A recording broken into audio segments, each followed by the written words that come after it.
je me dis qu'il peut se passer des choses parce que Pépé, moi je dis que... Tu veux dire une belle offre sur Bamba ou Pépé, ils peuvent vendre cet hiver. Au début, c'était un club anglais qui s'énerve. Impossible, et puis ces derniers temps, ça n'était plus impossible.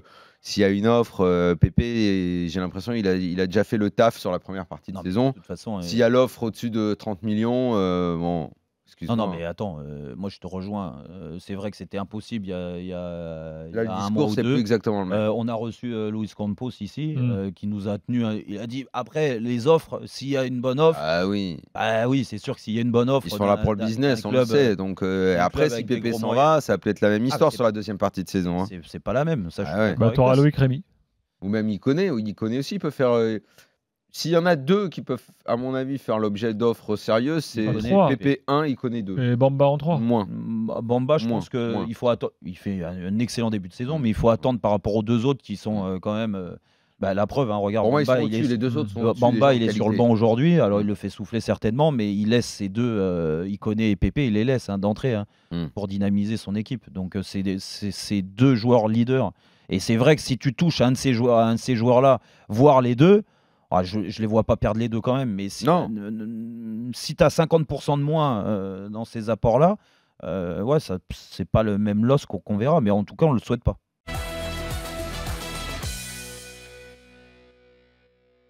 Donc il y a 2 matchs reportés ce week-end. Donc c'est les décisions des préfectures en raison de déploiement des forces de l'ordre en vue des manifs de Gilets jaunes. Donc il y a le match du PSG face à Montpellier et il y a le match de Lyon à Toulouse. Donc, ce sont quand même 2 clubs qui jouent leur vie en Ligue des Champions la semaine prochaine. Donc, quelque part, ça peut être arrangeant et pour Lyon et pour Paris de ne pas jouer ce week-end, au final. Ah oui, donc c'est vrai, ils y vont dans la semaine du 17 au 21. Voilà, tu penses que c'est arrangeant pour jouer après Non. Autant même pour Lyon, franchement, c'est toujours bien de pouvoir. De toute façon, c'est des équipes. Là, surtout ils ont le PSG. Joué. S'ils jouent demain et qu'ils rejouent mardi prochain, je pense que c'est pas plus mal en vue de la Ligue des Champions. Ouais, c'est vrai. Mais bon, le PSG peut faire tourner. Non, merci les Gilets jaunes. La vérité, c'est peut-être même mieux pour Lyon. Ils vont jouer en jaune Paris à Belgrade. C'est peut-être même mieux pour Lyon qui jouait demain soir, qui après, je crois, se déplaçait à Toulouse. Oui, c'est ça, samedi. Et eux rejouent mercredi. Ouais. Et puis bon, le déplacement, ils ont un déplacement qui est un peu galère et tout. En Ukraine, ça leur fera pas de mal. Je sais pas où est le match. A priori à Kiev. À Kiev. Moi, je pense que pour Lyon, pour les deux clubs, c'est très bien. Pour les deux clubs, c'est pas plus mal. Moi, je pense. Voilà. Alors d'ailleurs, pour finir sur ce dossier, puisqu'on l'a abordé, c'était pas vraiment prévu. Ensuite, on va revenir à l'évaluation de l'île Montpellier. Jean-Michel Aulas nous a fait une olasserie aujourd'hui, puisque lui, il dit attendez, puisque c'est reporté, pour l'équité, il faut reporter toute la journée. Il dit. Pourquoi donc? Il dit ça, il dit... pas le problème. Il dit, voilà, je reprends ses propos. Peut-être toute la journée sera-t-elle annulée, car il faut poser la question de l'équité, dit Jean-Michel Aulas. Pourquoi c'est pas équitable si les autres jouent?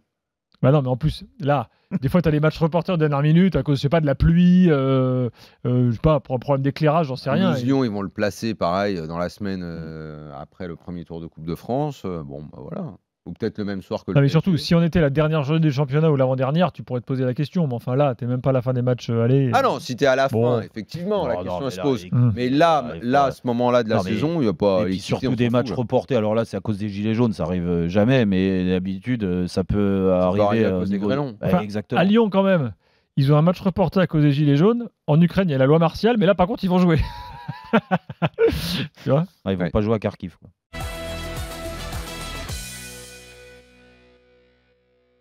Je vois pas comment ça peut s'arranger. Je serais curieux de savoir ce que pense vraiment Dante de Balotelli. Bon, on saura peut-être pas. Mais je pense que c'est. Je pense que tous les joueurs sont saoulés. Le mec, Dante, c'est le garant de tout ça. Oui, c'est le papy du vestiaire. Déplorable. Il s'entraîne mal, il joue mal, il a de mauvaise volonté. Tiens, le gars, moi je veux bien. On est quand même dans le foot méga indulgent. Non mais Daniel, attends. Le gars arrive, non mais tu penses le gars il a joué dans des grands clubs, ça fait 10 ans qu'il se traîne, il a eu des galères dans tous les clubs. À chaque fois. Ouais, mais à Nice c'était pas le cas l'année dernière.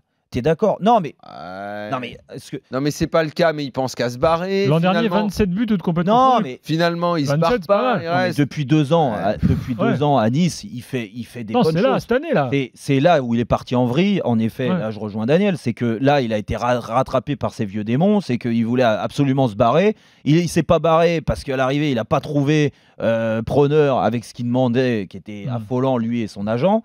Donc il est resté sans vouloir rester.